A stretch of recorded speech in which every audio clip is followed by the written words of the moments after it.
All right, hello Tide fans. Welcome to Tide Talk. Here with my buddy Jimmy, and I got Mo on Zoom. What's up, Mo, glad you could join us. Happy belated birthday. Yep. Thank you, sir. Thank you. Always good to have another one. That's right. Always good to have another one. Right. Just like it'll be good to have another game this Saturday. Maybe have a little bit of redemption from this past Saturday. Totally not what we anticipated, but No, I kind of predicted that. Yeah, I think we all predicted a really low scoring game, Right. close one down to the well, wire. I guess I have to take the beating because I picked the highest score from the three of us. Needless to say, that did not happen. Jimmy, Well- we'll start with you. Give us your kind of synopsis. Give us your 2 minute drill of. 2 minutes is all I get. Well, I mean, Dude, where do you start? I don't even know where to begin. I mean, positives. We won, and that's where it stops. at the end of the day, That's where it starts. And that's where it ends. We won.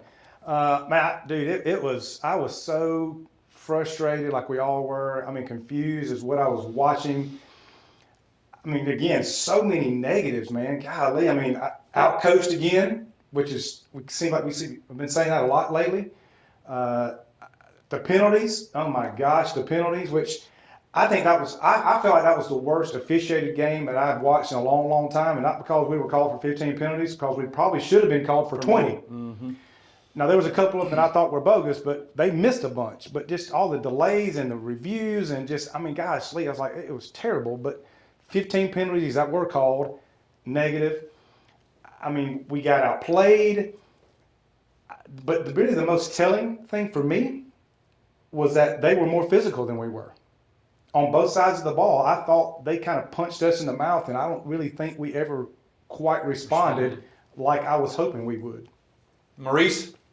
Well, I never knew Jimmy was so negative. But the one thing I thought of, watching the rest of the day was, at least we're not Texas A&M and Jimbo Fisher. We're not Notre Dame or Nebraska. So we came out with a win.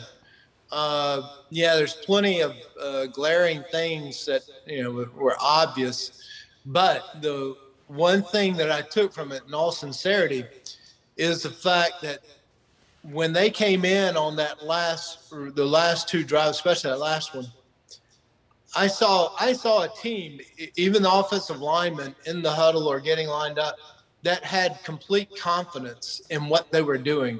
So, the first thing I thought of, this team has a heart of a champion. Doesn't mean that that I'm saying they're going to win every game. I'm just saying that they believe in themselves, and they knew when it was time to make plays, they did. And if you go back and look, you can almost feel an air of confidence from the linemen to the receivers, and of course Bryce Young, who really proved himself again. So those were some of the things that I would take from it as far as the negative. I told you last year I wasn't happy with some of the blitz packages, and it was nothing creative the other day, and our DB coverage is lacking, although, like Saban said, it got better when Arnold came into the game. So, Yeah, I'm not so sure, Maurice, that I agree with you with respect to the confidence in the last two drives. It was clear. You could see it. right. I think that had a lot to do with the guys knew that Bryce Young was the quarterback. It's not bad. He never seemed stressed. He never seemed to be out of sorts. We've been talking about that for a year now. He always seems very calm, very cool. And we struggled. I mean, we struggled badly. When is the last time we have had 6 consecutive 3-and-outs? I can't remember, Right. especially going back to, Matt Jones, and then, of course, last year with Bryce Young, not 6 consecutive 3-and-outs. Not only that, the lack of any type of production from basically second and third quarter. Right. 7 yards, 3 yards, -7 on one, I believe, and punts all the way around. Good thing is we're fortunate, not really. No turnovers. So we're fortunate there in that aspect, and that our defense did play extremely well, keeping them out of the end zone. Because whenever we're getting, or anybody is playing like that, we've been like this. Go back to Auburn and other close games that we've been in. Not letting them score touchdowns versus field goals. That keeps you in the game. It keeps you within a puncher's chance. Yeah, it's one of the things that we were just saying. Look, as poorly as we played, and we played poorly, and I'm not taking anything away from Texas. I agree, Jimmy. I think Texas played a more physical football game. I think they played. They were better coached. It appeared that day in every aspect: offense, defense, special teams.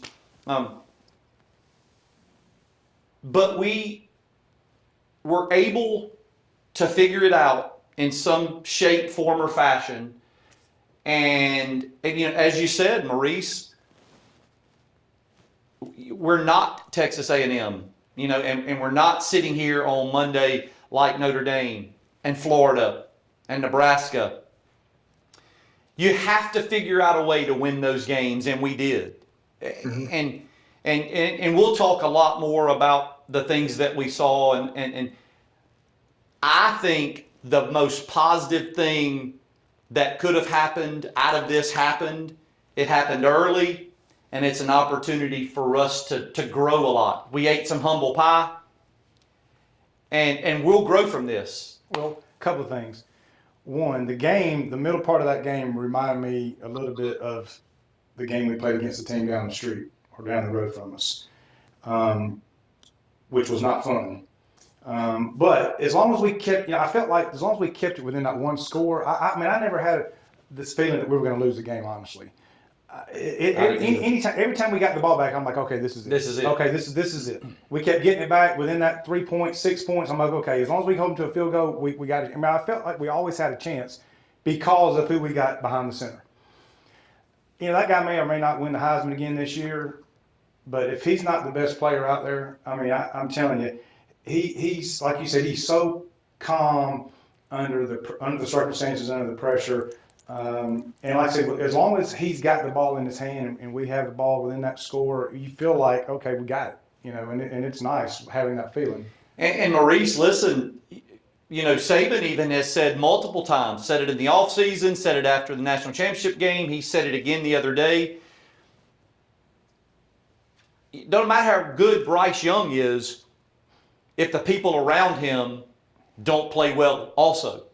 And look, we didn't play well. The other guys didn't play very well. And the front, the offensive line, that'll be a conversation that we have. They struggled a little bit. But Bryce Young I never saw him show frustration. I never saw him, get really angry. I never saw him on the sideline fussing or, I think he just has that confidence about him. And he believes the same thing, Jimmy. Mm-hmm. Just give me the ball. Let's make a couple of plays. And listen, when they kicked the field goal at the end, to go up 19-17, I looked at the clock. We had 1 minute and 40-something seconds with a timeout.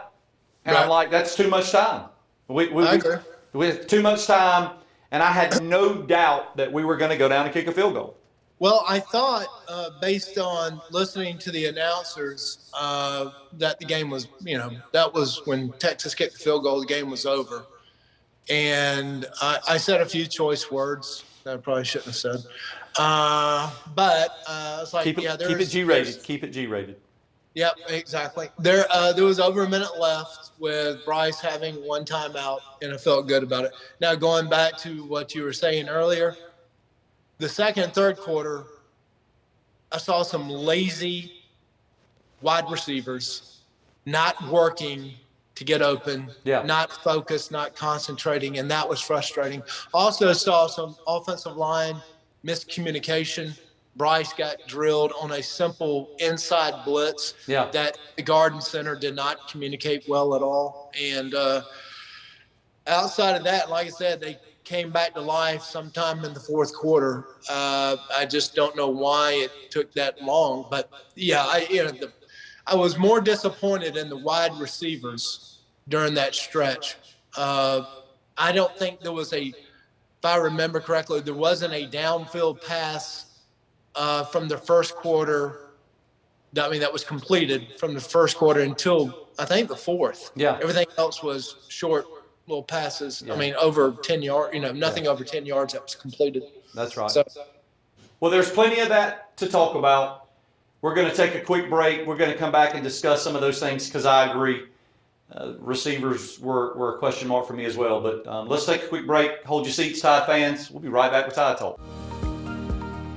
What is community? Is it a neighborhood? The businesses and homes inside it? Maybe community isn't just a place. Maybe it's a state of mind that when we care together, cheer together, we're closer to what really counts. At Beam, we're finding new ways to bring us all closer. And you'll find us right out there with you, because community is always on our mind. Beam, bringing East Alabama more. All right, welcome back, Tide fans. what? No, Tide fans. Mo, we're coming back. Hold We're this. back. Yeah. We're back from the break. Yeah, Sorry. come back and join us, Mo. Mo, you were talking about the receivers. Of course, I think we all have questions about that. We were all wondering what was going on. Nobody was getting open. You're right. It's with respect to downfield passing, it was non-existent. As a matter of fact, I think Jimmy and I were talking. I don't think we had, other than the one pass to Kobe Prentice, who's a slot receiver, I don't think we had a pass to a wide receiver until the fourth quarter. If we did, it was A completed screen. pass. If we did, it was Yeah, downfield. it was No, a- we it was screen or ran a couple something. of screens, but even those were not very effective. So obviously some work has to be done there. You did not see guys working hard to get open. I don't know if some of that had to do with what Texas was doing. They were bringing a lot. We didn't have a lot of time to throw anything down the field.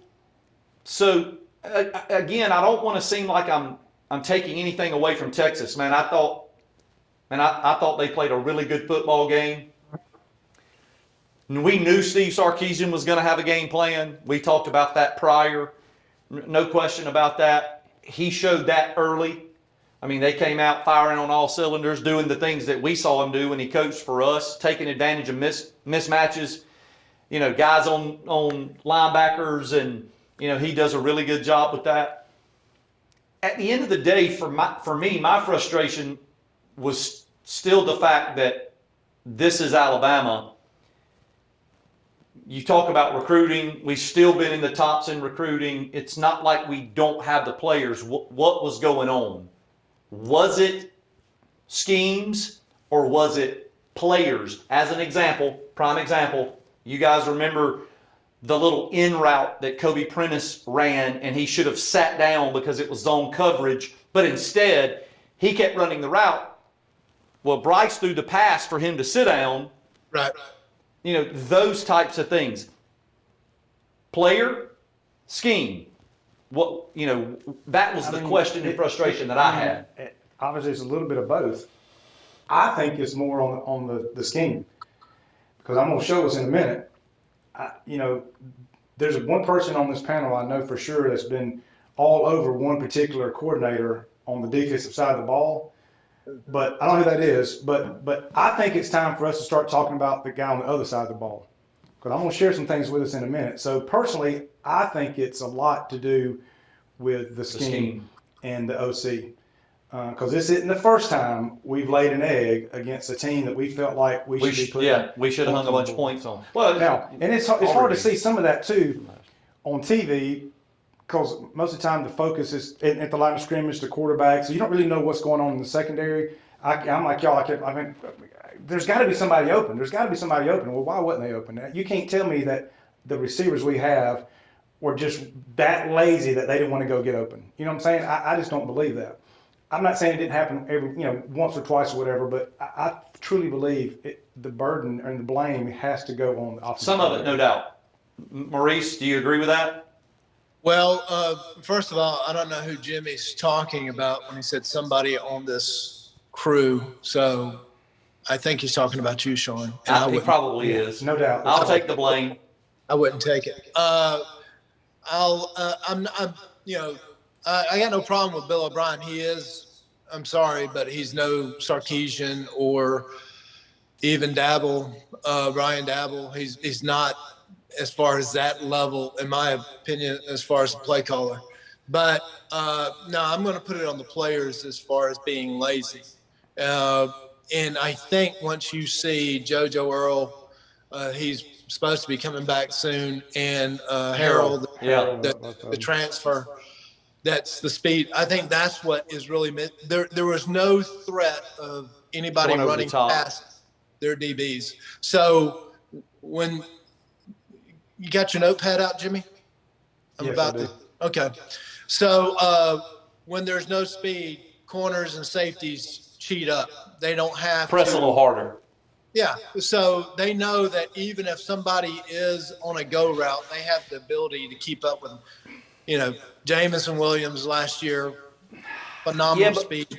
Maurice, Harold's- gosh, man, you can't tell me. I don't know. I'm not saying you're wrong. I just struggle with that. We're at the University of Alabama, the #1 team in the country, top recruiting class the past 69 years. I mean, listen, Jermaine Burton, Trayshawn Holden, Isaiah Bond. Kobe Prentice, Isaiah Bond. Of course, he did miss a pass that he should have caught. We had some drops. I mean, Brooks, you can't tell me that those guys can't run well enough to at least test them a little bit. Are they as fast as Williams was? No, there's nobody. I mean, there wasn't too many guys in the entire country as fast as Williams was last year. We had, Right. and some of the guys we had before him. But 4.4, 4.5 is plenty fast enough to get To open. push the top. And sometimes you got to push the top just to throw it and make them honor and respect that. And we didn't do it now. You're going to share some information with us. Maybe it's going to shed some light. But we didn't throw one down the field. We didn't throw a deep ball. We didn't push their DBs to get the pass interference calls that we were getting. Right. Now, was that because Bryce Young didn't have time to do that? There's some people that say they were bringing so many people and our offensive line didn't do well enough in protection that we had to just throw the quick routes. But then again, that brings up another conversation in itself. Let's pause for just a second. Share some information with us. Do I have time this segment? Yeah, we'll have time. We'll make it work if we Let need me to get out carry over a little let me bit. get out my notepad. Yep, Yeah, get your your notepad out. All right, Tide fans, it's time for stats with Jimmy. Again, early in the season, so not a whole lot of data points here we can look at. But 2 games in, offensively, we're averaging 37.5 points per game, which is tied for 45th nationally and 7th in the SEC, which is unacceptable. Rushing offense, 219 a game, 28th in the country, 5th in the league. Passing, 247 a game, 66th in the country, 7th in the league. Total, 466.5, which is tied for 40th and 5th in the league. Third down conversions, 44%, which is still not bad. Tied for 53rd and 6th in the league. And we're 100% in converting our red zone conversion, which is first and first, or tied for first. Defensively, real quick, because I want to get back to the offense. I got a few other things I'm going to share there. But defensively, scoring defense, 9.5 points per game, which is 15th in the country, 4th in the league.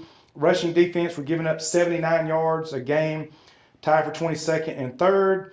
Passing defense, 174.5, which is 32nd in the country, 6th in the league.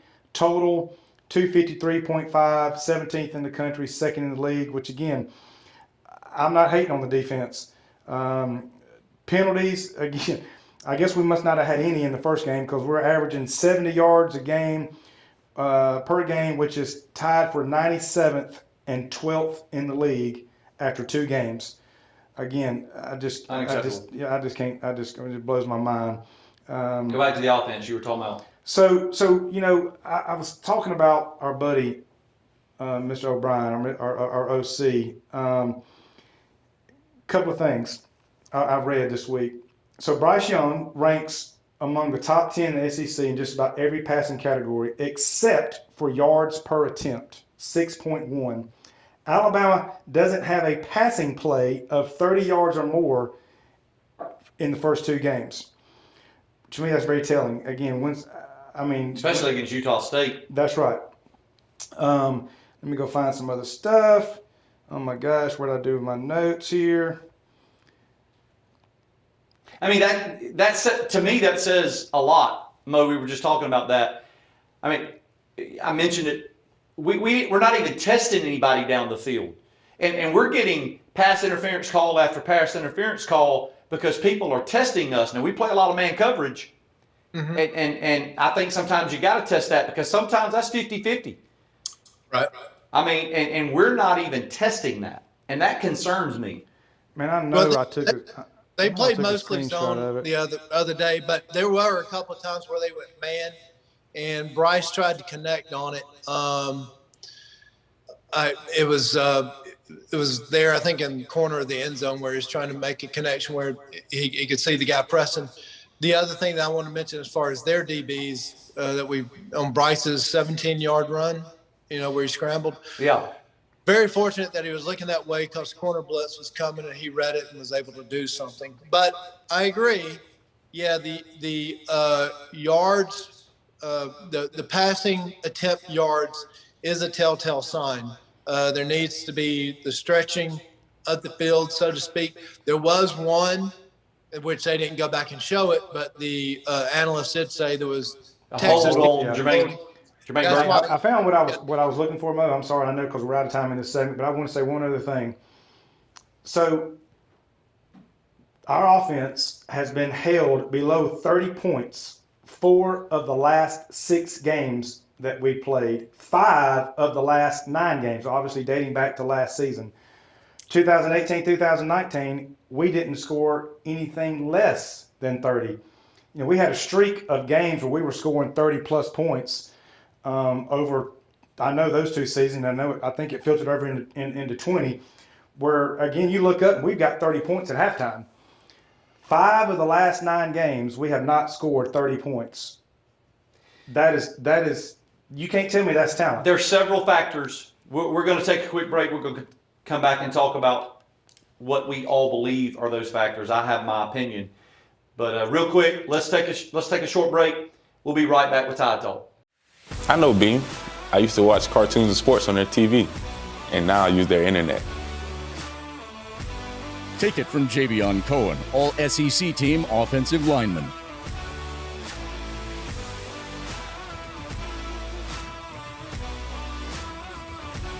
Beam. It's the choice of champions. Like Javion said, it is the internet choice of champions. Beam, bringing East Alabama more. All right, welcome back, Tide fans. Maurice, did you go out to the beach during the break? I mean, what's that on your Is that shirt? a Texas bud? Star? What is that? Oh, sorry. I just went for a little swim. So notice I didn't mess the hair up. Hey, don't rub it in, man. Yeah. Don't rub it No in worries. that you're down there at the beach. Maurice, Yes. Jimmy says he's got to go. Well, nice seeing you, Jimmy. Take care. Oh, he's not talking about himself. Oh, he's talking about O'Brien. You can't possibly feel like O'Brien is the guy we need in that spot right now. First of all, I don't want to feel O'Brien. Second of all, I don't know who you would want to go after at this point. It's a good, Familiar, doesn't it? huh? I said, who did he get? There's Exactly. always somebody out there we can get. We see that every year we lose one, but he needs Well, to get Scott it. Frost is available. He did coach Marcus Mariota at Oregon. When That's he a was- hard pass. Oh, okay. I'm just saying. Hard pass. All Listen, here's I'll give you my opinion on the struggles. Right. And we say it all the time. It starts up front. It starts in the trenches. There are some issues up front. I don't know if it's we haven't figured out who the rotation is, the starting 5. We're banged up. I don't know. I noticed Javion Cohen had a cast on his right hand. He did come in the second half, stayed in the rest of the game, finished the game. We won. I'm not saying he was the reason we won, but as far as the chemistry up front,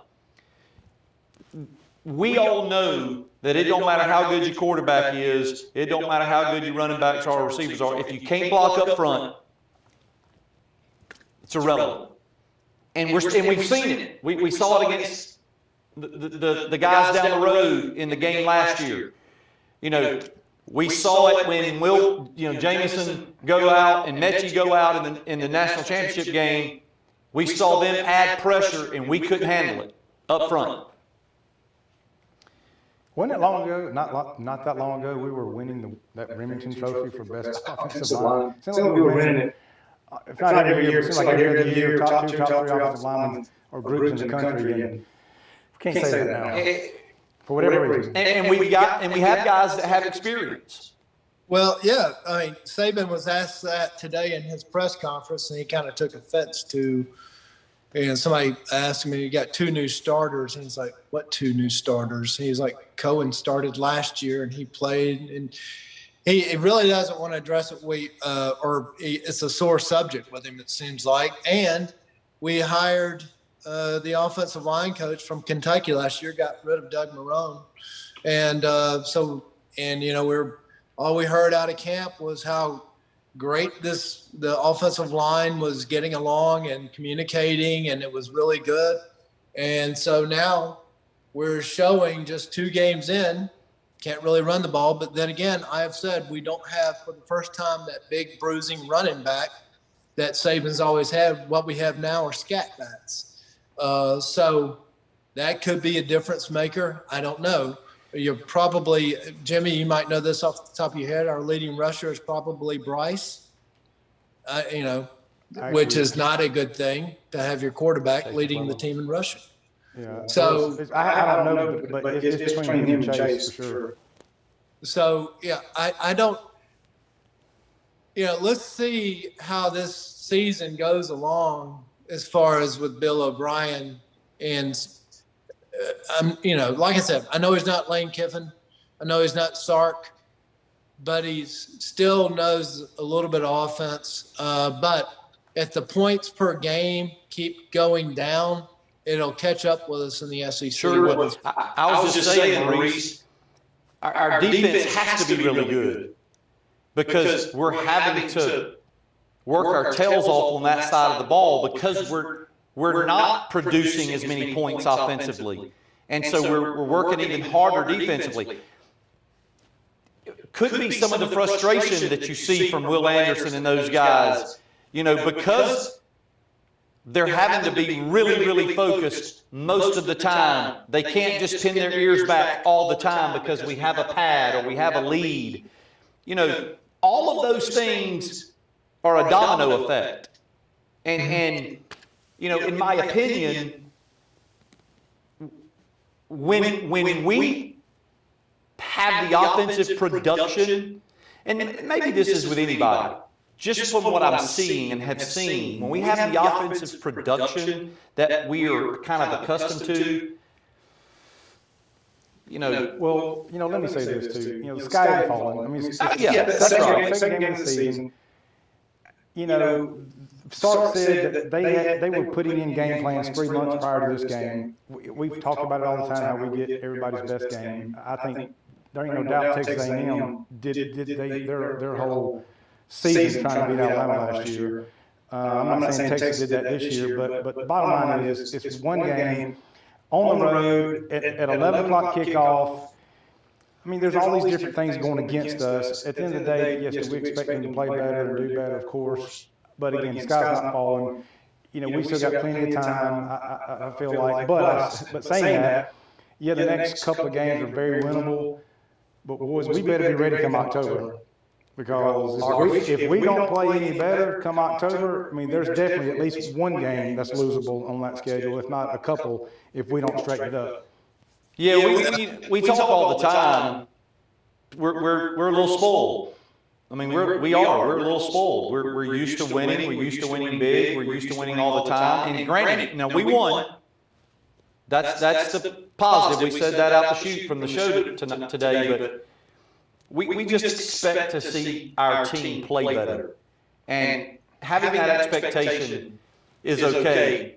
I want to see it in the guys. I want to see their expectations. I want to see how they rebound from the performance from Saturday.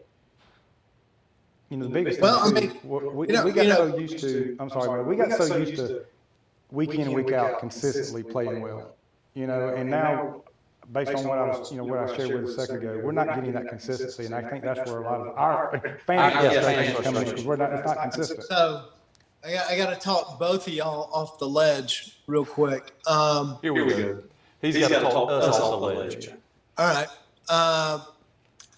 Name another offensive coordinator, quarterback coach that coached a team to a national championship game, SEC championship, and had a Heisman Trophy winner. And you want to get rid of it.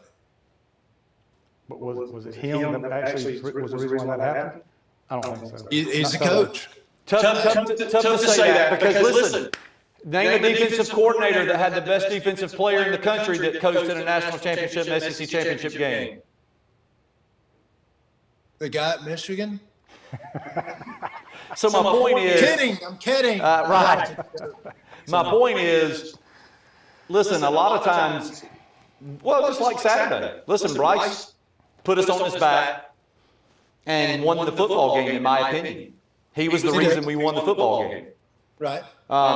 And sometimes that just happens. Will Anderson's probably put the defense on his back in the past. And our All-American kicker. Let's not forget, we can't Yeah, give him any love. Yeah, can't go without saying Reichert is no doubt. We talked about it in the show last week that when he goes out there, we have confidence. I had no confidence. I mean, I had no doubt that he was going to make that 40 kick. of 46 in his last 3 seasons. That's pretty good. Well, two things. One, Jimmy, I did, not in a creepy way, but I thought about you when he came out, and I was like, all right, Jimmy, this is your All-American kicker. He better come through, and he did. The other thing is, did it twice. if you go back and watch the game, what Texas did was kind of Bush League, the All-State net. Now, keep in mind, he had just kicked. Sark called timeout. Yeah. So he kicks again. They're pulling up, basically kind of like in free throws. Right. Behind the goal. Come on, Texas. Yeah. Hey, try anything you can. They were trying anything they can. But it does say a lot for him. I mean, the guy hadn't missed in 2 years. He's perfect on field goals and point after attempts. I mean, it says a lot for him. Saban's raving about him, said he's the hardest worker, one of the hardest workers on the team. But it shows. I mean, it's very clear. You hope that the other guys are starting to do some of that as well, seeing his production and seeing what he's done for us. So look, we got to be quick. We play ULM, Saban reference 2007. We don't ever forget. We lose to them. We probably take them for granted, kind of like what Texas A&M probably did to App State this past weekend. Kind of expectations for this weekend, Mo? We're going to be at home. Our players were probably 5 and 6 when we lost to them in 2007. I think you'll see a lot better performance. I'm thinking, 42-7 type of performance. Nothing that, running it up on somebody after you had a close game doesn't really do anything or prove anything. Right. But I think you'll, at home a little bit more focused. And I will say this. I'm going to follow a trend, and Jimmy, you might be able to go back and look at it. But when we're on the road, and not say I don't bet, but I wonder how many games in the past last year and up to this year that we haven't covered. Meaning, are we losing our composure on the road? So, Good question. Good question. Anyway, Yes, the answer to that is yes. So 42-7, your prediction? that's it. I mean, I think it could be something similar like the first week. I mean, I'm not saying it's going to be 55-0, but it'll be 50-3. A lot to a little. 50 to, yeah, they may score a touchdown. I agree. I think it'll be a lot to a little. I'd like to see how we rebound from the penalties perspective. I'd like to see us have more focus.